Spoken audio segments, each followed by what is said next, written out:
Hi, welcome to Billboard Comics. I am Bill, and I am back with another installment of Girlfriend's Guide to Comic Books. This installment, I'm going to be covering Raw versus Slabbed books. Um, you might think this is going to take over a lot of territory already covered in this series, and it might, and it probably will. But the fact of the matter is, it's like, you know, uh, I think the topic is bigger than what was covered previously before this, because there's a big divide in the collecting community between collectors um, of the Raws books, and the slab books, and basically raw books are ones that don't have any kind of plastic encasing over it. They haven't been sent off to a professional grading service, um, and you could um, get them usually cheaper. There's a lot of reasons why. I'm going to try to go through more detail, which ones are like the breakdown of the reason why somebody might want to go slab, somebody might go like uh, raw. So stick around. I'll tell you the difference and like how you um, would be able to figure out like if your significant other or if you're just starting out, which one you should get into based on your own personal preferences or their personal preferences, and how to negotiate the little landmine about that. Um, so first of all, I'm going to start off by like me. I like to think that I straddle the world between slabbed and raw, uh, but in reality, I'm more of a raw guy myself. I have to admit that. Um, all my collection, pretty much, from when I was a kid, is way before CGC or PGX or CBCS came into effect. Grading wasn't an issue back when I was collecting, so I have most of my collection, and it's getting close to 50,000 comic books raw. So and I'm like the kind of completist. If like I get one of my collection, like of my main collection, like uh, like put into a slab, I'm going to have to get all of them in the slab, and um, unless I designed the next Tesla uh, and find millions of gullible people to buy it off me, yeah, I'm not going to be able to do that. I'm still holding out hope to win the lottery, so maybe the lottery gods could hear me. Maybe they can help me out with that. Uh, but the and another reason is basically I also like I'm a comic book reader too, and my big idea is to like maybe at one point um, read all my comic books. Shock! Oh my God! You freak! How dare you! There's kids watching. Yeah, I grew up reading comic books, and being very respectful of them, making sure that they are like well taken care of. Um, and you know, but I still like the enjoyment of like reading and stuff. That's gonna be my big retirement thing when I returned um, retired officially, because technically I'm kind of retired now. I'm a stay-at-home dad. Um, but and do these and do writing and stuff like this. But eventually when I'm giving up doing anything, just sitting on the front porch with my wife, drinking like diet iced tea, sugar-free iced tea or something like that, looking at the you know you know flying cars going by, and reading my issues of Amazing Spider-Man in my own personal, we call it paradise. Um, that's the idea behind it, and it's kind of hard to read them when they're slabbed.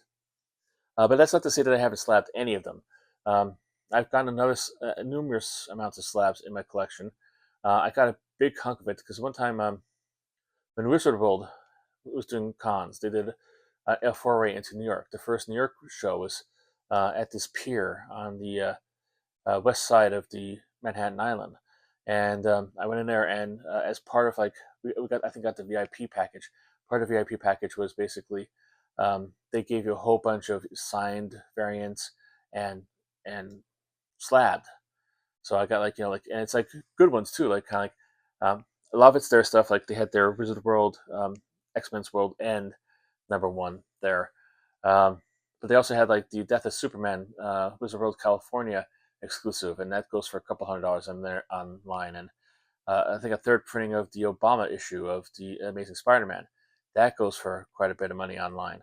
Um, so it's yeah, it's like I got a lot of good slabs that way. Um, but I also tried to actually slab some myself, and this is back years ago, um, like 10, 15 years ago, maybe earlier, when the pricing to get them slabbed is um, it was cheaper. I think it was like $14 per book. Now it's like $25 per book, and that's way. I mean, I will discuss how that puts it way out of my league later on, but it's just I did some there, but it's like you know you have to be very selective, and it's kind of like a roulette game for putting it in. You obviously want to have your most expensive books graded, but if you're getting like a number one off the newsstand, you have absolutely no idea how it's going to blow up. You know, like you know, Saga. Who knew that was going to be as big as it was? You know, like doing the new Captain America where he becomes Hydra. That you think that would be one that you could slab and get hundreds of dollars for it, and you can't. It's kind of like it's a guessing game a lot of times, unless you do like actual keys, and that has a higher price point and stuff like this. But let me briefly go into the whole world of slabbing. From what I know from like a guy who has dipped his toes into it a little bit. Basically, slabbing was created to give like a more definitive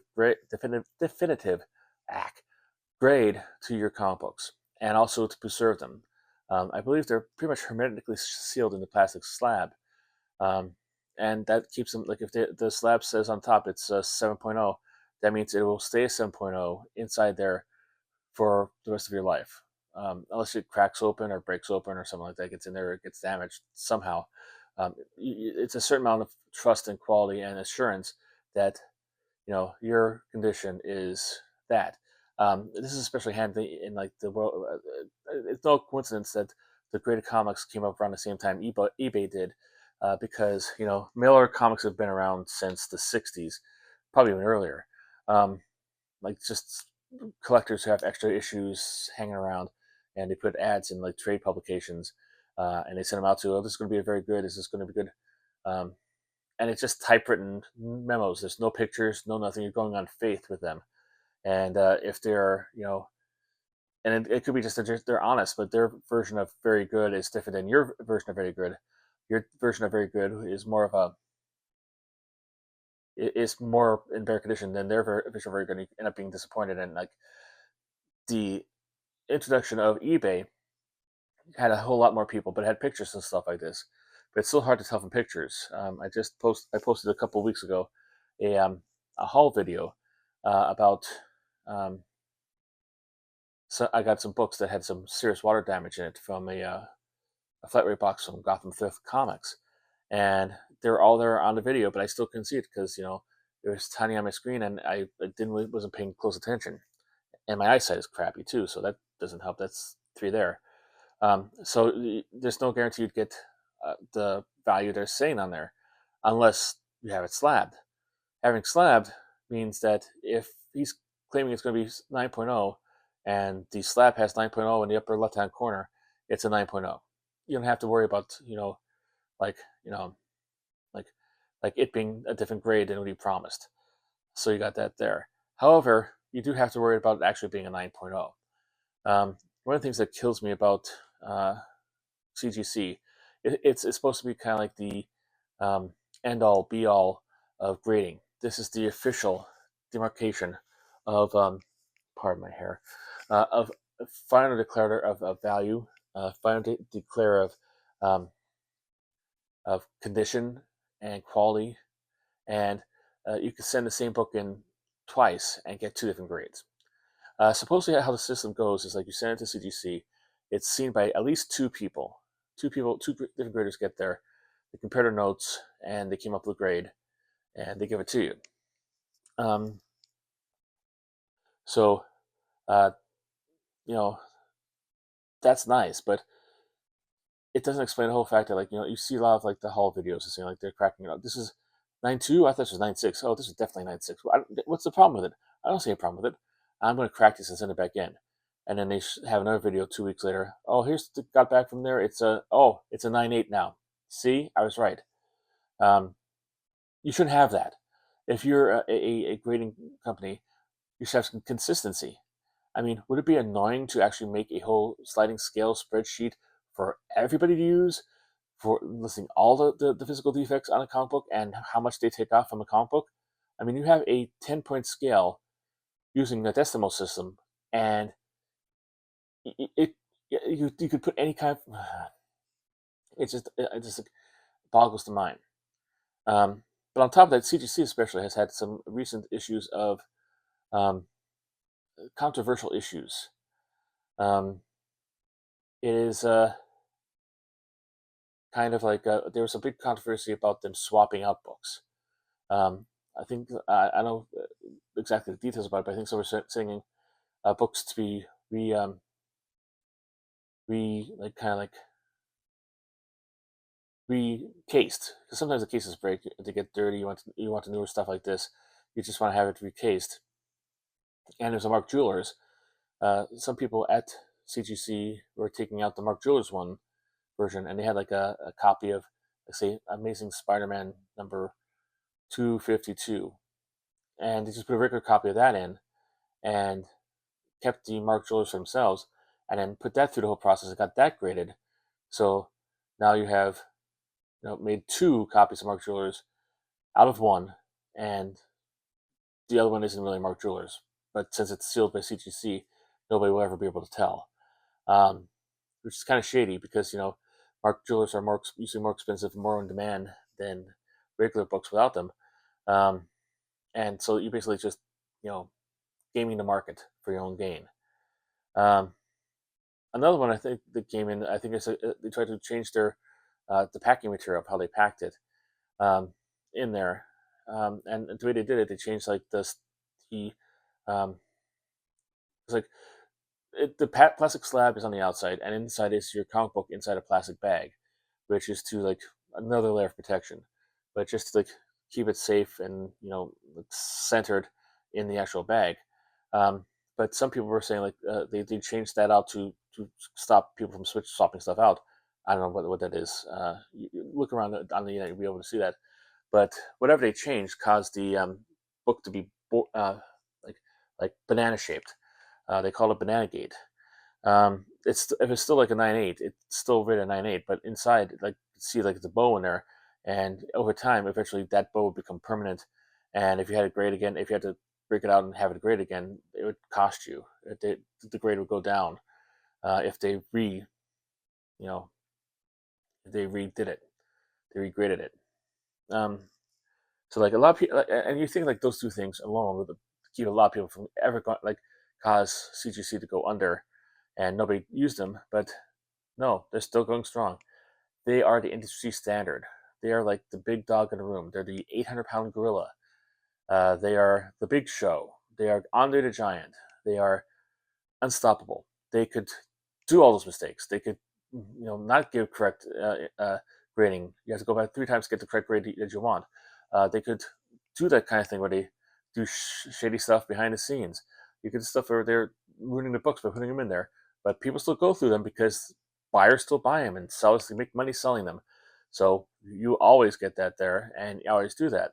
They always go through that, and you always go through CGC.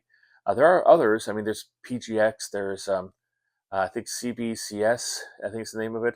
And there's a number of other ones down there. But first of all, if you get your a book, the same book slabbed in CGC and CBCS, and they both get the same grade, and you put them up for sale, the one from CBCS will be sold for a far lower price than the CGC one. That's how in demand and um, how much hold over the market that CGC has. It is the industry standard for grading. Uh, it is one that they look to and they want to pay more money for. Even though like there's a rumor going around that CBCS is even more into stringent with the grading. They're harder graders. People took like 7.5s that were got from CGCS, took it out and sent it off to CGC, and got 9.2s.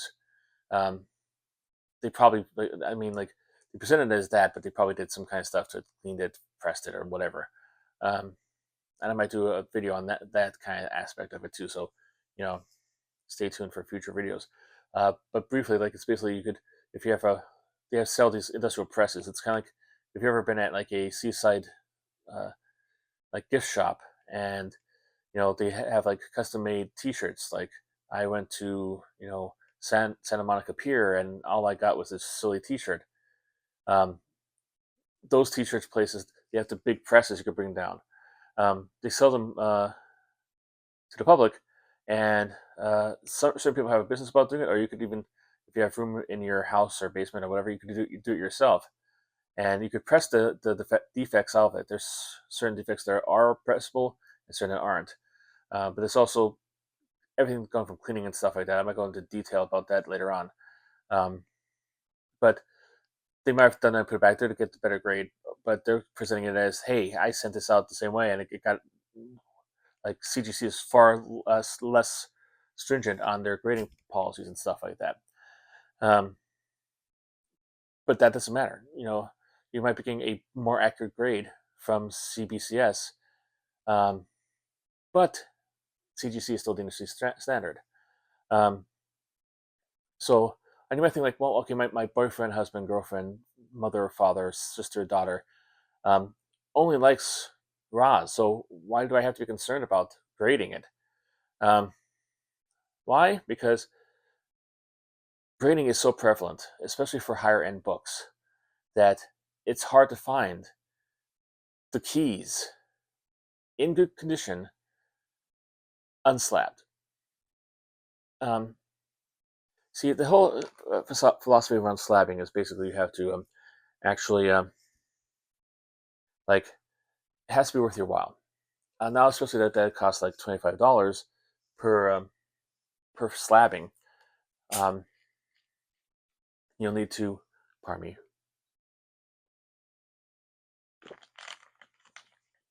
make sure it's worth your while. Take for instance, you have a book that you just bought that's $4.99. You want to submit it to be graded, pay the $25. You get it back. Now it's worth $15. You've lost at least $10 and more because you have to pay like shipping fee and all kinds of stuff, and insurance and whatever. I don't know if they insure the books to come to you or whatever. But yeah, so you have to make sure it's worth your while to actually do that. Hulk 181, no brainer, and that's a higher price point too, because like the sliding scale goes upward. The more valuable the book is. It's kind of like, hey, you can get more money out of this. We're going to take more money out of you in the back end, just so you get our cut. Believe it or not. So, as a collector of like who likes just raw books, you might have to like lower your grading expectations. I'm looking. One of my grails right now is a copy of Iron Man number 55. It's the only book to have that I need to have a complete set for the Iron Man series. Iron Man was the third major long-running series I tried to complete after I completed the Avengers and Captain America, with help of my wife, of course. If you saw the first video of this, you understand the whole story behind that. And when I got into it, it was like, okay, well, this is going to be reasonably inexpensive to do. There's no real major keys except for number one. I could probably make do of this, and I started doing it like probably like 2003, 2004, trying to get it all together. And we had a baby, and we were doing around stuff like this, and like got married and stuff like this. So it kind of like we did the slow burn on it, and that was a mistake because Thanos became the bad guy of the first phase of the Avengers movies, and his first appearance, number 55, went from like maybe $100 book to a couple $1,000 books. But since it's so expensive, as soon as anybody gets anything in, probably even unless it's like a really, really low grade, it goes off almost immediately to actually get sent to CGC to get a grading on it. If you want to get like an actual raw copy, you have to settle from like very good or below if you want that. From what I've seen in my travels, And it's kind of like, and I like in my travels, I've only seen about like maybe three. Sorry, I'm gonna change, sort of shift up my legs. Um, like three or four of them, without being like slabbed. And like like if I want to get it slabbed, yeah, can I get it slabbed and break open the slab and then I have it as open? Yes, but you pay a whole lot more for it, and it's kind of like then you have like the thing like this. Yeah, I want to have this raw, so I could take it out slabbed and have it raw, but I paid more for it being slabbed than I would have had paid it raw. So that means I'm destroying the value of the comic book a little bit. So I don't want to do that, but I don't want to have it as a CGC because all my collection is raw. And that kind of like full stand dilemma on your head that you have to deal with. Um, what does this do with for you? It also well basically you have to figure out like uh, what kind of collector your significant other is, and whether he or she is more into raws or more into slabs. Certain people, like I said, there's a deep divide. Certain people hate the slabs with a passion, and they would never get anything. They have like to keep everything raw, and some, would rather just exclusively, like their collection might not be as immense, but they are going to get slabs, and that's all they're going to get, and they're going to try to get as many as they can, and see if like, and roll the dice on the new issue of uh, Birds of Prey to see if that somehow becomes majorly collectible in the future. So you have to figure out what the collector is. Like, is he one side, the other, one leg in both worlds, and then try to use that as an informed thing. If you're like, as such, if he's like kind of straddling and stuff that frees you up to like what you want to buy for him for his birthday or Christmas, whatever, you can buy whatever he wants. Um, or you could actually like go in and get a comic book he really likes, and maybe spend the extra money and get a slabbed version of it, so you could have it slabbed and raw, and you could have like something that will last conceivably forever. Um, if he's a big slab, you're gonna have to look for slabs. Not all of them are like $50 million. There's some that are like I bought one for $30 once. So that you could see like discounts at the local comic book conventions where they're like, um, you know, just a couple bucks, uh, more than that. So yeah, not all slabs are expensive. Some people make the mistake of setting stuff up thinking it's going to be like going up to $500-$600, and it turns out to be only $30 worth $30. So they didn't make their thing back. Um, you could do that. You could also like if you want to offer to pay the fee to get into it, get their books graded if they want to. That'd be a nice present, so they don't have to do it out of their pocket. Um, it's there's a sliding scale. It's on the website. If I could get like a cut and paste copy of it, I'll plop it up here, and I try to keep it over here the next couple minutes when I'm reading. I mean, speaking. There. Um, but it's kind of like like there are certain like fields to do it. There's also like certain things like they have 9-8 prejudge or pre-grade, where you sent like say a whole bunch of books, and usually like the custom amount I've seen around is 25 books to them. Uh, they go through it. They if anything's over like 9 or above, or you could any grade I guess. If you want like 7.0 and above, you have a whole bunch of like Bronze Age comic books, and you want to send them in, you can do that.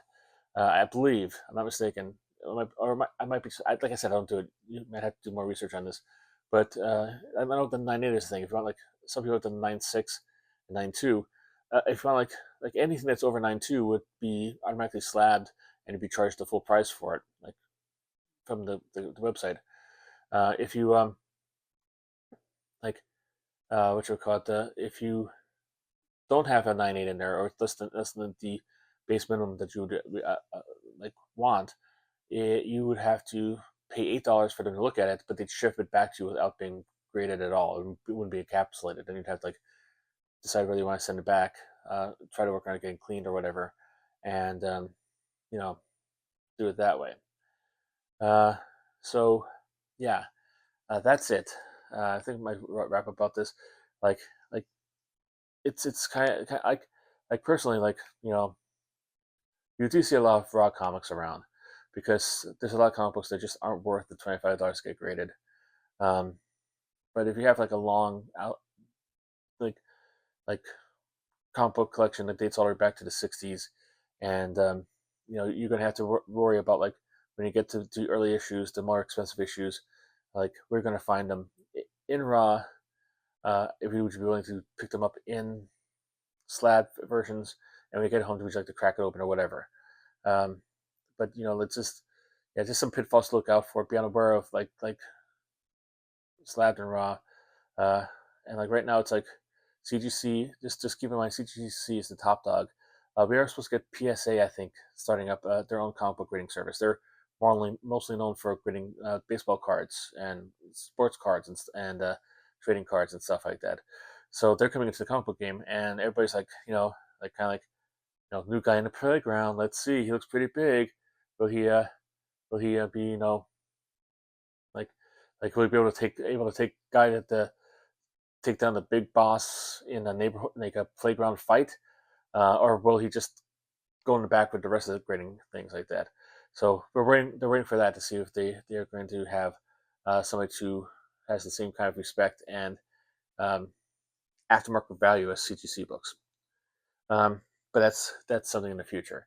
But yeah, that's the whole breakdown between Raw and CGC. I hope I explained it well enough. If I didn't, if you need more questions or anything like that, put a comment in the comment section. I will try to do that as quickly as I possibly can. Um, and yeah, if you want to like subscribe, I put these out every week, uh, and I if you find it valuable, you'll be another one coming up in 7 days, so you could actually like check that out. Um, or and if you'd like to share this with somebody, like let them know who might need to know this. But yeah, so that's how it is, and I will until next time keep on collecting.